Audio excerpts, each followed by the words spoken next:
大家好，歡迎嚟到陳公子藝廊遊園 Art Promenade，講藝術唔使扮高貴，識玩先至識欣賞。導覽開波前 CLS 行先 ，Like subscribe 記得撳埋個鐘仔啊！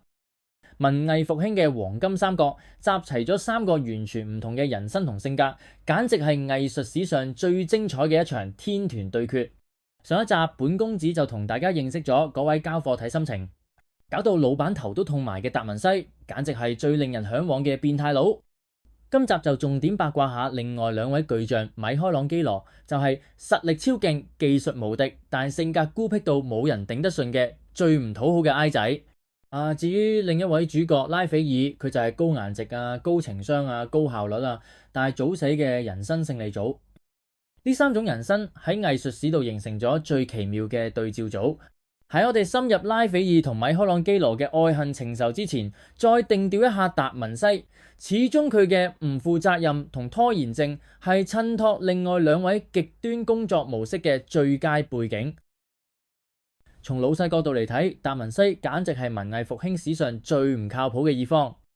想當年呢位大佬喺佛羅倫斯撈唔掂，唯有硬住頭皮去揾米蘭公爵 sell 自己，仲唔夠膽講自己係畫家，而係用我會設計坦克同射程最遠嘅大炮呢一種軍事 KOL 嘅姿態去推銷自己，最後先至喺自薦信最尾順便補上一句，係呢，其實我都會畫下畫咁啦。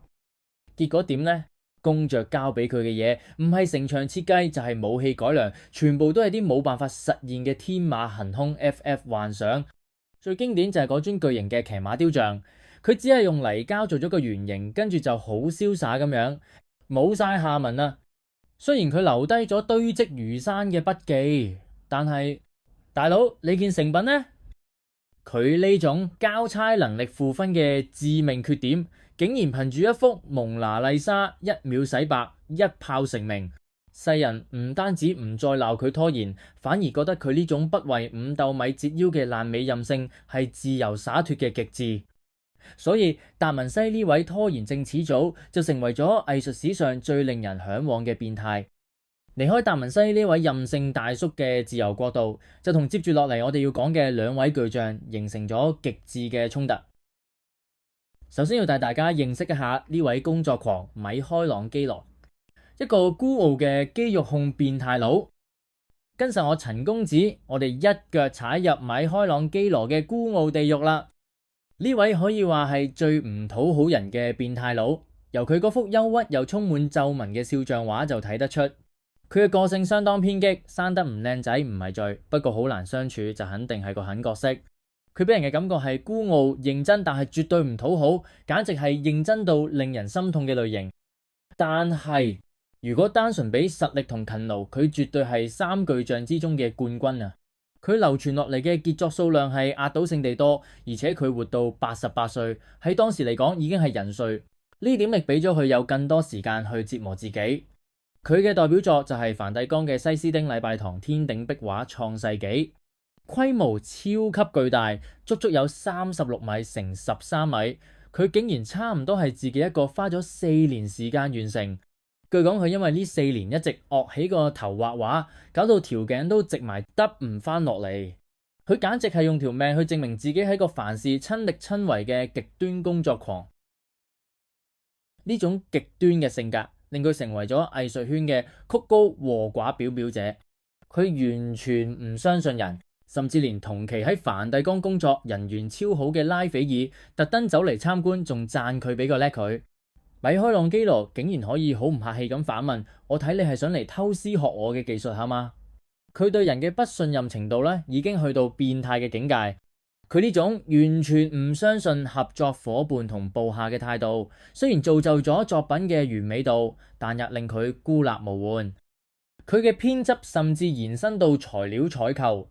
傳聞呢，佢連雕刻要用嘅大理石都要親自走去意大利出名嘅產地卡拉拉，由採石場入邊親手挑選石材，然後運翻嚟。雖然我哋知咁大嚿石唔可能一個人搬，但呢種我乜嘢都要親眼睇過先至收貨嘅態度，完美體現咗佢作為藝術家嘅極度掌控欲。當然，最令人講唔停嘅係呢位大師嘅肌肉控傾向。佢畫嘅人物全部都係渾身肌肉，連女人都充滿肌肉，唔細心睇都分唔清係男定女。佢出名嘅雕刻作品《大衛像》極度強調肌肉線條，亦有人話呢個可能係佢將內心嘅慾望完全呈現喺畫作入邊。而佢另一幅大作《最後的審判》，人物最初係完全赤裸嘅，最後都係樞機主教覺得實在唔係咁妥當，向教皇進言，先至叫佢補翻塊布上去，遮翻住耶穌個股菇。不過呢位難搞大師雖然疑疑我我，但係最終都係會乖乖交貨，呢點就勝過達文西一籌。佢就係一位咁孤傲、認真但係唔討好嘅天才，憑住壓倒眾人嘅傑作，奠定咗佢係一位最唔討好人嘅哀仔。講完呢位孤僻嘅哀仔工作狂，下一站我哋要光速轉場，跳入拉斐爾呢位人生勝利組嘅陽光國度。拉斐爾係三人當中最早死嘅，只係活到37歲。但係呢位高效率嘅人生勝利組最勁嘅係佢嘅作品數量竟然比長命嘅達文西多得多㗎。呢樣就唔係單靠天分可以解釋到啦。佢完全演活咗咩？係生命唔在乎長短，只在乎活得幾精彩。首先，佢生得好靚仔，好有女人緣，簡直係當時嘅萬人迷。佢過住一段嘅快樂人生，有出名嘅女友、麵包房女兒，又同樞機主教嘅侄女訂過婚。佢張肖像畫就唔憂鬱啦。如果佢長命啲，肯定會成為好似代表威尼斯嘅提香咁，成為代表羅馬嘅大師。可惜佢英年早逝啊！佢係被世人譽為聖母子畫家，接咗梵蒂岡出名嘅拉斐爾房間等等多幅宗教畫同埋歷史畫嘅大作，足以見得佢喺當時嘅藝術地位。對當時嘅大畫家嚟講，最能夠代表身份嘅題材就係宗教畫同歷史畫，唔識畫呢兩種就唔可以獨當一面。拉斐爾喺短暫生命中可以留低海量作品，就係因為佢好識做生意，根本係職業畫家嘅典範。佢好積極又擅長管理，佢嘅工作室請咗好多學徒，等佢哋幫手大量畫畫。雖然作品大部分係弟子畫嘅，但佢好有老細之道，會負責最後嘅修飾。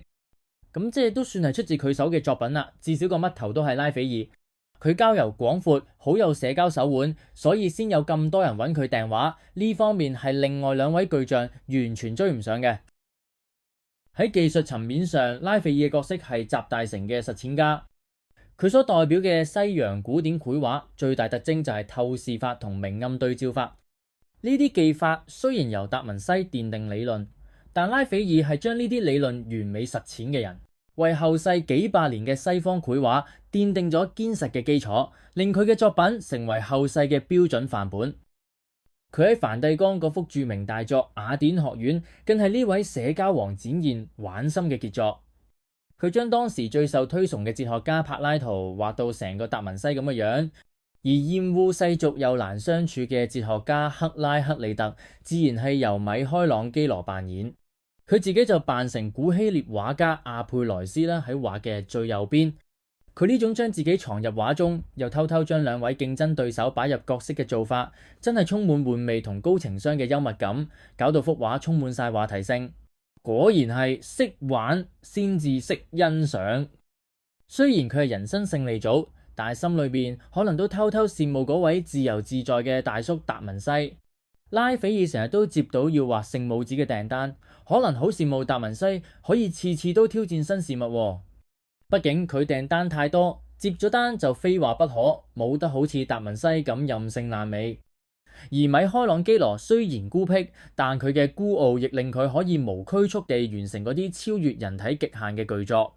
喺不負責任同唔理人哋點睇呢兩方面，拉斐爾可能都係心有餘而力不足。如果面對變態嘅人生選擇題啊，可以答話三個人三種生活。一個係爛尾拖延但最自由嘅達文西，係最令人向往嘅變態；一個係勤奮高產但最孤傲嘅米開朗基羅，係最唔討好嘅毒 L；一個係高顏值、高情商、高效率嘅拉斐爾，係人生勝利組。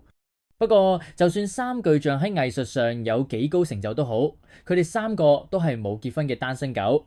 聽到呢度，唔知大家心裏面又有冇平衡啲呢？最終結尾能夠喺現實同夢想嘅權衡之中攞到平衡嘅係拉斐爾呢位人生勝利組，佢成功咁結合咗天分同世俗嘅智慧。佢雖然早死，但係活出咗最精彩、最高效、最快樂嘅人生。節目又嚟到尾聲，啱口味嘅就記得 like 同訂閱，留言話我知下一站想去邊。如果有得揀，你又會想做達文西、米開朗基羅，定係贏咗全世界但早死嘅拉斐爾呢？我係陳公子，講藝術唔使扮高貴，識玩先至識欣賞。夜未央，下集再遊園。